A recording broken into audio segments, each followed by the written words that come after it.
Hi friends, ಇವತ್ತು tomato Baat ಮಾಡೋಣ.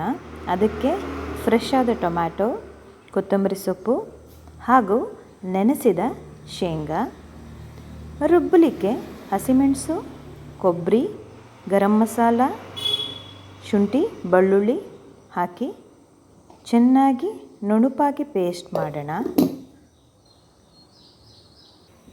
ಒಗ್ಗರಣೆಗೆ 2 ಹಸಿಮೆಣಸು ಮತ್ತು ನೀರುಳ್ಳಿ ಹಾಕಿ ಹುರಿದು ಕಸೂರಿ ಮೇಥಿ ಹಾಕೋಣ.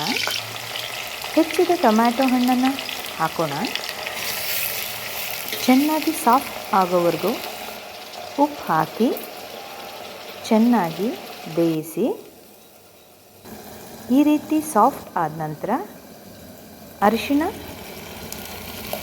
ರುಬ್ಬಿದ ಮಸಾಲೆ, ಗರಂ ಮಸಾಲ ಎಲ್ಲ ಹಾಕಿ ಕಲಸಿ ಗ್ರೇವಿ ಕನ್ಸಿಸ್ಟೆನ್ಸಿ ಬರೋವರೆಗೂ ಈ ಥರ ಬೇಯಿಸಿ ಶೇಂಗಾ ಹಾಕಿ 2 ಲೋಟ ನೀರಿಗೆ 1 ಲೋಟ ಅಕ್ಕಿಯಂತೆ ಹಾಕಿ ಅಕ್ಕಿಯು ಮುಕ್ಕಾಲು ಭಾಗ ಬೇಯೋವರೆಗೂ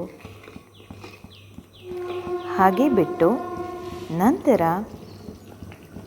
ಲಿಡ್ ಕ್ಲೋಸ್ ಮಾಡಿ ಹಬೆಯಲ್ಲಿ 10 ನಿಮಿಷ ಬಿಡಿ.